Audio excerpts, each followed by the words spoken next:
আসসালামু আলাইকুম রহমতুল্লাহ। আপনারা জানেন যে 16ই জুলাই 2024 সালের রংপুর বিশ্ববিদ্যালয়ের ইংলিশ বিভাগের ছাত্র আবু সাইদ মারা যায়। এই আবু সাইদের হত্যা বা মারা যাওয়া নিয়ে বিভিন্ন মহলের বিভিন্ন বক্তব্য বা কথোপকথন আছে। যেমন আমাদের বাংলাদেশের কিছু ওয়াজি বলেছিল এটাকে শহীদ বলা যাবে না।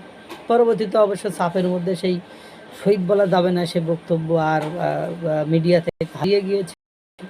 আমার জানার মধ্যে মুজাফফর বিন মহসিন বলেন।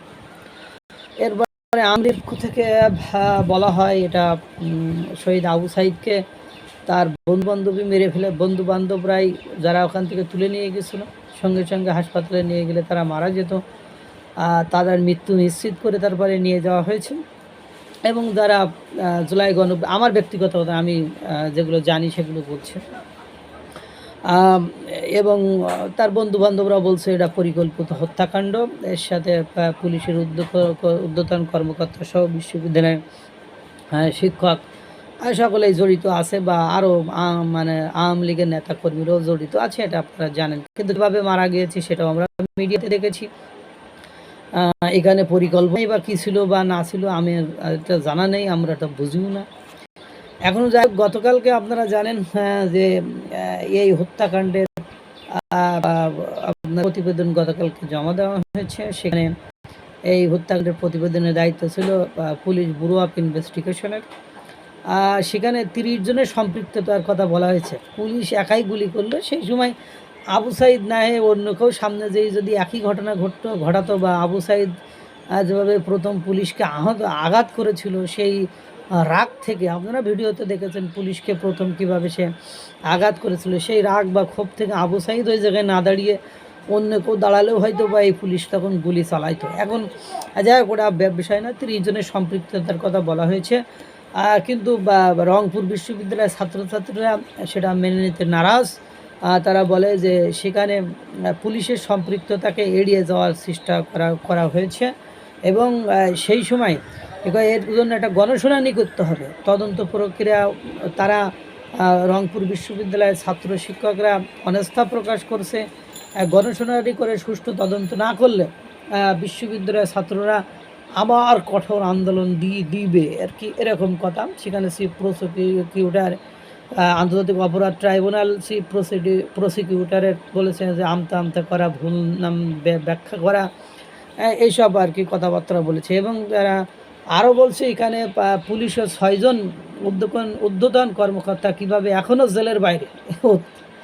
মানে আবু সাইদকে পরিকল্পিতভাবে হত্যাকাণ্ড করা হয়েছে, তাদের ভাষ্য হলো আবু সাইদকে পরিকল্পিতভাবে হত্যাকাণ্ড করা হয়েছে, এবং এর জন্য যে পুলিশের 6 জন কর্মকর্তা তারা এখনও জেলের বাইরে, তারা এখনও কর্মস্থলে কেন, তাদেরকে আটক করতে হবে, তাদের আন্তর্জাতিক অপরাধ ট্রাইব্যুনালের বিচারের আওতায় আদিন নিয়ে আসতে হবে।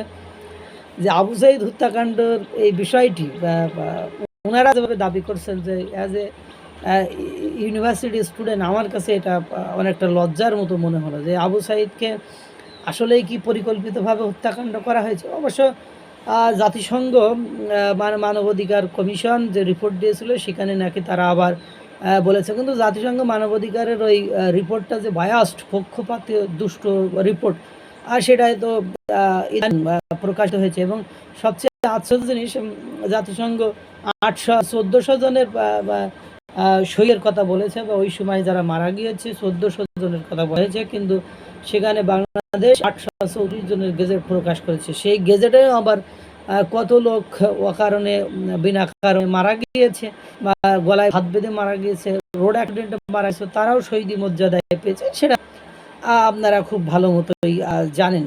এখন ঘটনা হলো, আমার মনে হয় একমাত্র এইসব তদন্ত প্রতিবেদন সুষ্ঠু হবে তখন যখন এই ছাত্রদেরকে দায়িত্ব দেওয়া হবে, এবং তারা মনের মতো করে ফাঁসি ঝুলাতে পারে এইরকম প্রতিবেদন তৈরি করে দাখিল করে। মনে করেন পুলিশের ওই সময় বাংলাদেশের যত পুলিশের ঊর্ধ্বতন কর্মকর্তা ছিল সবাইকে যদি আবু সাইদ হত্যা মামলায় ফাঁসিতে ঝুলাতে পারেন, তাহলে একমাত্র ওদেরকে সন্তুষ্ট করা যাবে। এবং আবু সাইদ হত্যা 30 জনের সম্পৃক্ততা কিভাবে মেলে, আমার প্রশ্ন মাঝখানে একটা থেকে যায়, কারণ এতজন লোক, কারণ আমরা তো মিডিয়াতে সরাসরি দেশকে এভাবে গুলি করেছি, এর জন্য বলছে যে আবু সাইদ মেরে দে, এই ধরনের এই 30 জনের সম্প্রদায় আমরা, আমি মাঝে মাঝে অবাক হয়ে যাই যে কত নিরপরাধ অসহায় মানুষগুলো বাংলাদেশের বিভিন্ন অঞ্চলে মামলা বাণিজ্য নাটক বাণিজ্যের কারণে ভুগতেছে। দরিদ্র পরিবার থেকে শুরু করে আরও তো নিরপরাধ ব্যক্তি, এতে করে বিচারকরাও তাদের পরকাল হারাচ্ছে, পুলিশরাও পরকাল হারাচ্ছে। মানে এই যে কর্মকাণ্ড চলেছে, আর বিশ্ববিদ্যালয়ের ছাত্রছাত্রীগুলো পড়াশোনা বাদ দিয়ে শুরু করেছে, সেটা মানে বাংলাদেশের ওই যে গতকালকে একটা কথা বলছিলাম যে সমন্বয়করা এই 10.5 মাসে একজনের মুখ থেকেও বা রাজনৈতিক যারা সমন্বয়ক থেকে রাজনৈতিক দল এনসিপির কোনো নেতাকর্মীর মুখ থেকে, তারা তো স্টুডেন্ট ছিল, তারা তো চাকরি বাকরিও পায়নি, বা চাকরি বাকরি পাওয়ার জন্য যে কোটা, সেই কোটার বিরোধিতা করেই আন্দোলন করেছিল। তাদের কাছে শিক্ষার অগ্রগতি উন্নয়নের জন্য একটা বক্তব্যও কেউ বলিনি বা শুনিনি। পাশাপাশি আপনারা বাংলাদেশের বর্তমান যিনি সরকার উপদেষ্টা, তিনিও কিন্তু শিক্ষার অগ্রগতি উন্নতির কোনো বক্তব্য দেননি। তিনি মূলত সামাজিক ব্যবসা বাণিজ্য উদ্যোক্তা হওয়ার জন্য উদ্বুদ্ধ করেছেন। এই হলো অবস্থা। শিক্ষার 12টা 13টা 14টা যে বেজে গিয়েছে, এই যে মানুষ বিশ্ববিদ্যালয়ে ভর্তি হওয়ার পরে যে বিভিন্ন রাজনৈতিক দলে ইনভলভ হয়ে তারা তাদের জীবনটাকে শেষ করে ফেলছে, এই মানে এইসব মিছিল মিটিং থেকেই সেটা বোঝা যায়। এখন তদন্ত প্রতিবেদন তখন সুষ্ঠু হবে যখন ওদের মনের মতো করে ওরা যেটা চায় সেটা করতে পারবেন তখনই। এটা যুগ যুগ ধরে বাংলাদেশে চলে আসছে। এখানে ন্যায় নীতি, ন্যায় বিচার বলে কোনো কিছু নেই। আগেও যেমন আমরা দেখেছি, এখনও দেখছি। আল্লাহ তাআলা সকলকে ভালো রাখুক, সুস্থ রাখুক। আসসালামু আলাইকুম ওয়া রাহমাতুল্লাহ।